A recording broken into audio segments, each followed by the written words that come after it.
The latency indicator blinked green. 1.6 seconds. A lifetime. From this windowless room buried deep beneath Tel Aviv, the signal would travel up to a geosynchronous satellite, down to a receiver disguised as a junction box in a sleepy Iranian town, and then to the truck. 1.6 seconds for a command to cross 1,000 miles. 1.6 seconds for the man on the screen to live or die. The operator, codenamed Silas, felt the sweat on his palms, a biological betrayal his training was supposed to have erased.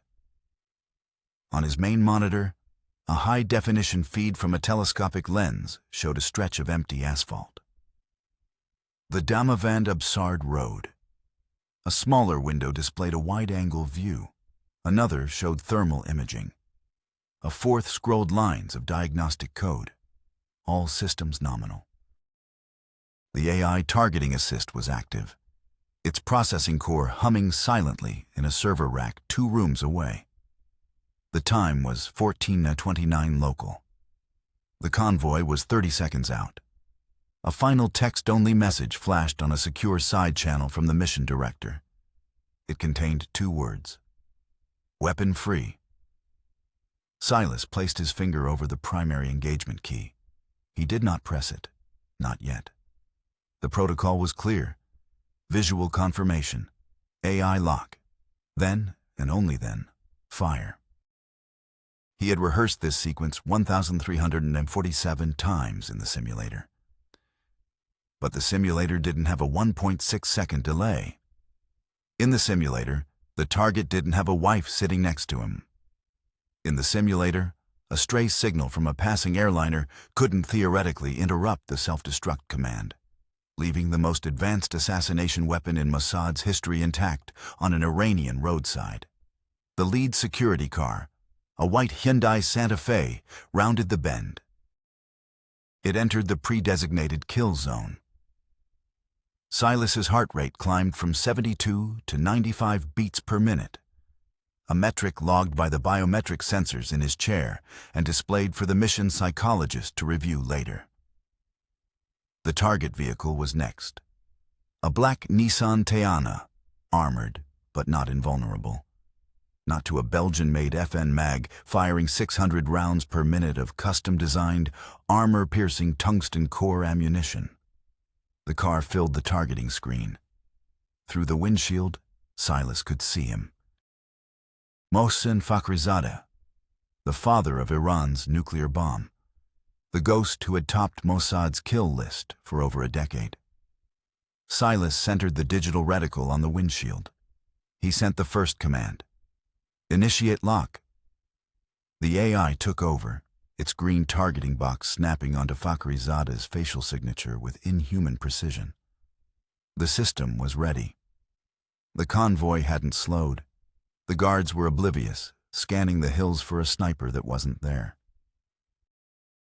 They were looking for a human threat, a man with a rifle. They were not looking at the beat-up blue Nissan Zamyad pickup truck parked by the side of the road, the one with a pile of lumber in the back, the one that had been watching them for the last 20 minutes, the one that was about to fire. Silas's finger hovered, waiting for the final, irrevocable go code from the director watching over his shoulder. And then, a flicker. A single line of red text flashed in the diagnostics window. Comlink degradation, 2%. It was nothing. A statistical anomaly. But in an operation with zero margin for error, 2% was an ocean of doubt. He had 10 seconds to act before the target vehicle cleared the optimal firing angle. The ghost was about to become a ghost for good, or slip through their fingers one last time. The operation, codenamed Midnight Orchard, did not begin in that Tel Aviv control room. It began 2 years earlier, in a sterile briefing theater at Mossad headquarters, with a series of stark, unavoidable facts projected onto a screen. The man presenting was Yossi Cohen, the director of Mossad. His reputation preceded him. In 2018, He had personally overseen the operation to steal Iran's entire nuclear archive from a warehouse in Tehran. A heist so audacious, it was initially dismissed as fantasy by rival intelligence agencies. Cohen's skill was not subtlety.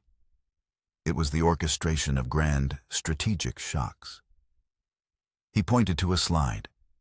It showed a satellite image of a sprawling, heavily guarded compound. "Gentlemen," he began, "the problem is Mohsen Fakhrizadeh, and the problem is growing."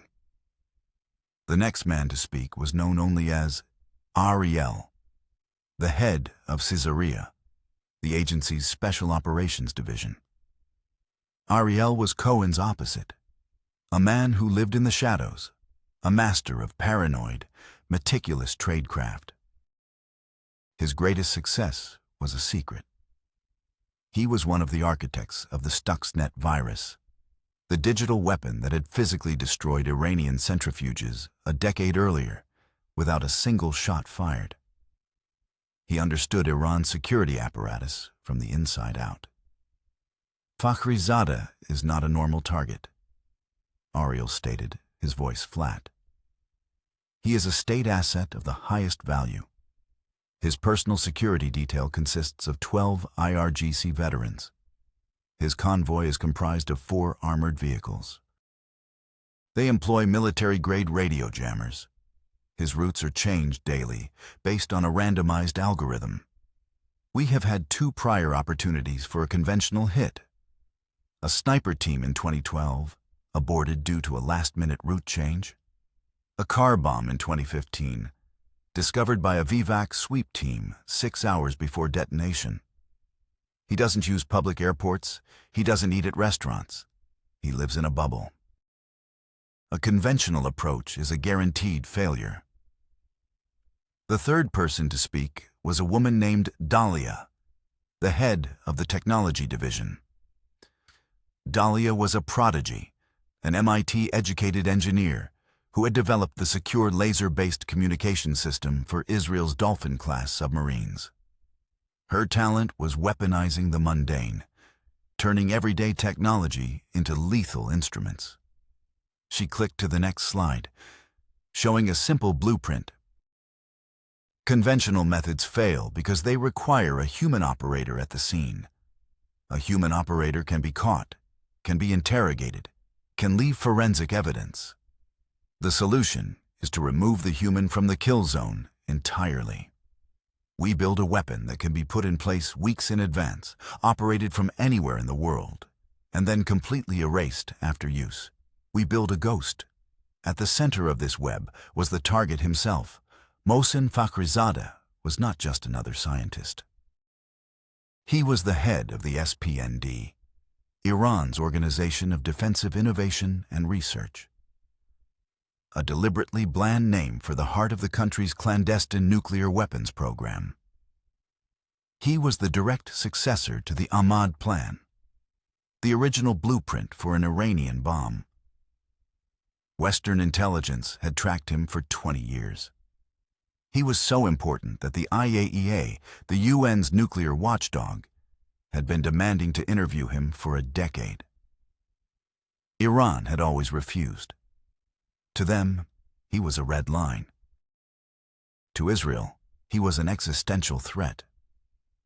The geopolitical chessboard in 2020 was primed for conflict. The Joint Comprehensive Plan of Action, the Iran nuclear deal, was on life support after the American withdrawal in 2018. In response, Iran had begun to openly breach the deal's enrichment caps. Stockpiles of low-enriched uranium were growing. Advanced IR-6 centrifuges were being installed at the Fordo facility, buried deep under a mountain. The timeline for a nuclear breakout, the point at which Iran could produce enough weapons-grade uranium for a single bomb, was shrinking from a year to a matter of months. A series of shadow wars escalated. In June 2020, a mysterious explosion rocked the Parchin military complex, a site long suspected of high explosive testing for nuclear triggers. In July, a fire, later attributed to a planted explosive device, caused catastrophic damage to the advanced centrifuge assembly plant at Natanz. These were messages, carefully calibrated acts of sabotage designed to slow the program. But Iran's response was to accelerate. The intelligence picture darkened. A source within the SPND, an asset cultivated for 7 years by Mossad's Human Intelligence Division, delivered a bombshell report. Fakhrizadeh had been given a direct order from the Supreme Leader. Reactivate the Ahmad plan. Not just the research, but the weaponization component. The goal was to sprint to a demonstrable nuclear device. The asset, codenamed Cassian, provided a document. It was a project timeline. It showed a target date for a cold test, a non-nuclear detonation of a complete weapon system within 18 months. This was the trigger. The sabotage was no longer enough. The program had to be decapitated, and Fakhrizadeh was the head, the heart, and the brain. The problem, as Ariel had laid out, was the impossibility of the hit. Fakhrizadeh's bubble was impenetrable. But Cassian's intelligence trove contained more than just the timeline. It contained Fakhrizadeh's life, his routines, his travel patterns between his secure villa in Absard and the SPND headquarters. For the first time, Mossad had a predictable pattern of life for their most elusive target. They knew he favored a specific route on Fridays. They knew the composition of his convoy. They knew the exact model of his personal armored car, a black Nissan Teana. This data was fed into Dahlia's division. The mission was no longer theoretical. It had a location, a time, and a target. Dahlia's team worked for a year. The concept of a remote weapon was simple.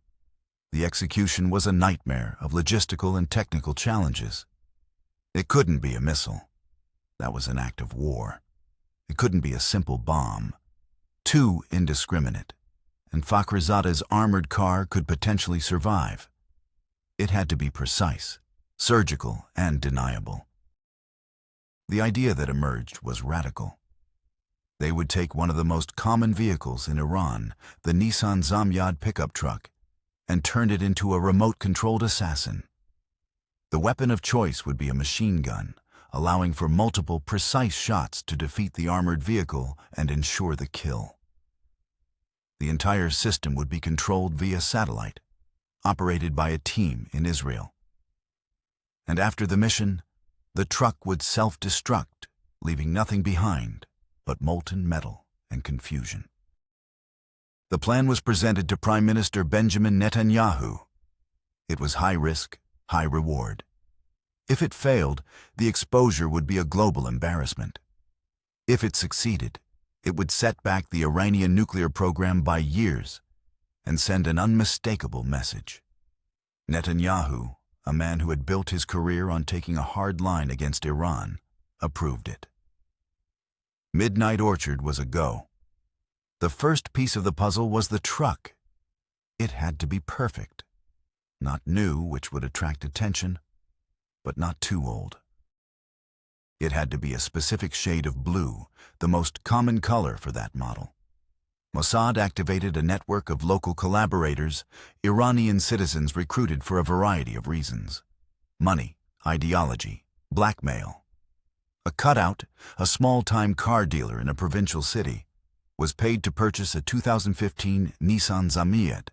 The vehicle's registration was passed through 3 different shell owners over 6 months to muddy its history. The truck was then driven to a pre-arranged garage on the outskirts of Tehran, where it was left, with the keys under the floor mat. A second team, comprised of collaborators with mechanical skills, picked it up and drove it to the designated safe house in Absard, a town Fakhrizadeh favored for his weekend villa.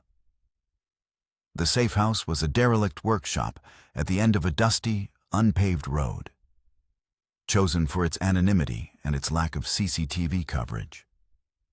The next phase was smuggling the weapons system. This was the operation's most vulnerable point. A complete FN mag machine gun and its complex robotic mount could never be smuggled in one piece. Dahlia's team disassembled the entire apparatus into more than 100 individual components. The barrel was shipped in a container of oil drilling pipes from Azerbaijan. The trigger mechanism solenoids were labeled as HVAC components and flown into Tehran's international airport. The custom-built carbon fiber mount was broken down and shipped as automotive body parts through the port of Bandar Abbas. Each piece was routed through a different country using different logistics companies. An AI-powered logistics program tracked each component, ensuring no two critical parts ever traveled on the same vessel or crossed the same border checkpoint. Over 8 months, the pieces trickled into Iran. They were collected by a network of low-level couriers and delivered to dead drops: a locker at a bus station, a magnetic box under a bridge, a hollowed-out book in a university library. The final assembly was handled by a 3-person team of Iranian collaborators at the Absard workshop. They were a master mechanic, an electrician, and a welder. They were compartmentalized. They were told they were building a remote-controlled camera mount for a documentary film crew. The instructions were delivered via encrypted, self-deleting messages. They never met their Mossad handlers. They were paid in cryptocurrency. The assembly was a painstaking process. The truck bed was reinforced with steel plates to handle the recoil of the machine gun.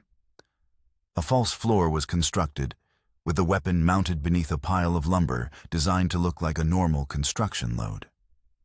The lumber was rigged on a hydraulic lift. On command, it would tilt up, revealing the weapon.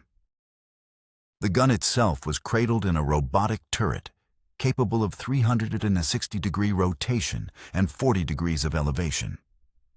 The entire system was wired to a central processing unit hidden inside a fake fuel tank and powered by a series of high-capacity lithium-ion batteries. The technology was the heart of the operation, designed to solve a series of seemingly impossible problems. The first problem was latency. The 1.6-second satellite delay meant a human operator in Tel Aviv could never hope to accurately track a moving vehicle. By the time they saw the car and pulled the trigger, the car would be meters away from the aim point. Dahlia's solution was an AI-assisted targeting system. The human operator's job was not to aim, but to designate. Silas, in Tel Aviv, would simply place a targeting box over Fakhrizadeh's car. The AI, using the live video feed and preloaded ballistic data for the FN mag, would take over. It would calculate the car's speed, its vector, the wind speed provided by a tiny, concealed sensor on the truck's mirror, and even the slight downward slope of the road at the kill zone.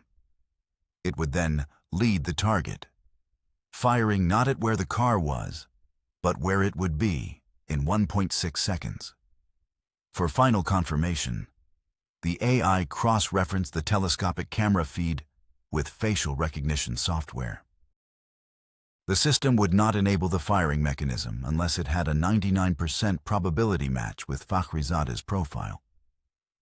This was designed to prevent the assassination of a decoy or a case of mistaken identity. The second problem was the eyes. The system needed to see everything. Dahlia's team integrated 4 separate cameras. The primary targeting camera was a military-grade telescopic lens capable of reading a license plate from 2 kilometers away. A second wide-angle camera mounted on the dashboard provided situational awareness, allowing the operator to see the entire convoy approach. A third camera faced backward to detect any threats from the rear. The fourth was a thermal imager, a critical backup in case of dust, fog, or an attempt to obscure the target vehicle's windows. All 4 feeds were compressed and woven into a single, encrypted data stream. The third, and most critical problem, was the communication link. It was the operation's central nervous system and its greatest vulnerability. Using a standard satellite phone was out of the question. The signal was too broad and easily jammed by Fakhrizade's security detail. Using the local Iranian internet was a non-starter. The traffic would be instantly traced back to the truck. Dalia's team engineered a bespoke solution they called Hydra. The truck's transmitter didn't aim at a single satellite. Instead, it broke the data stream into thousands of tiny packets.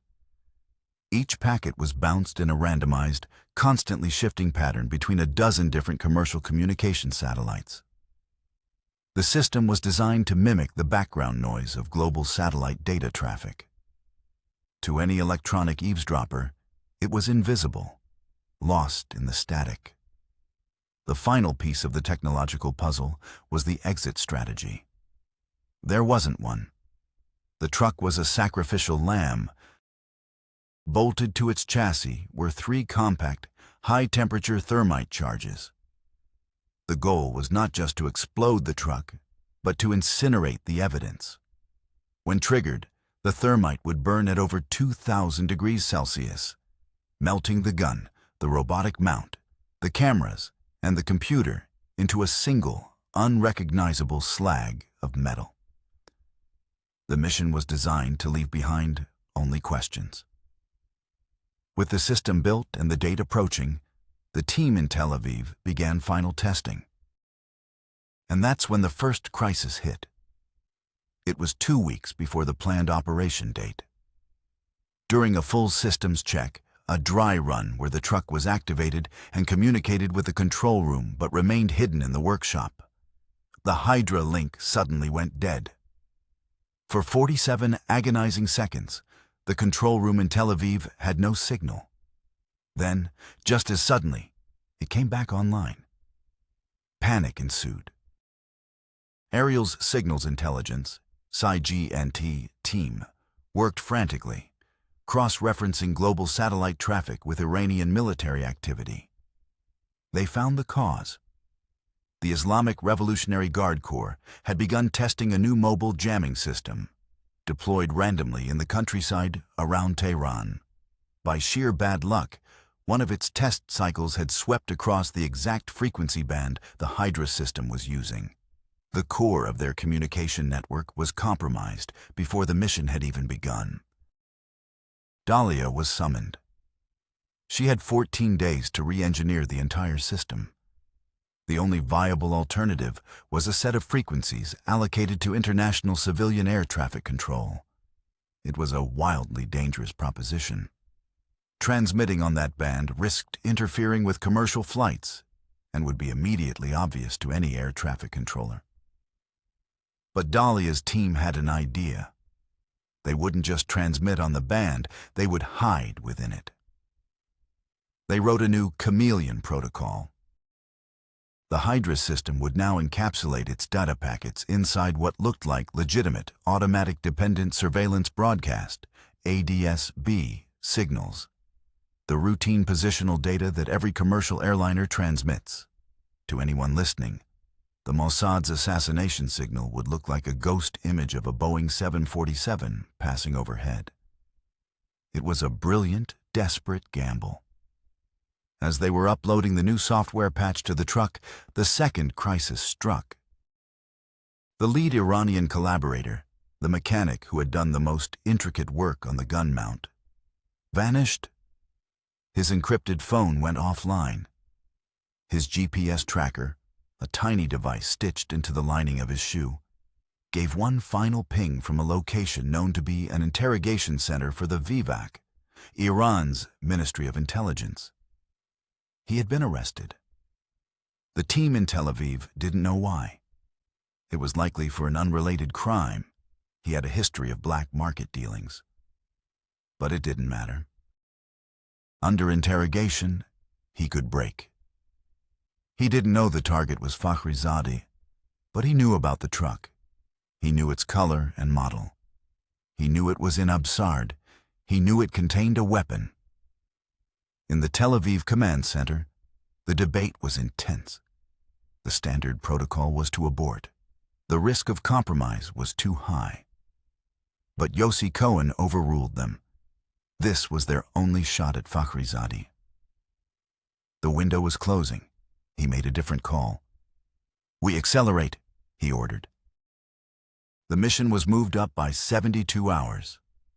This threw the entire plan into chaos.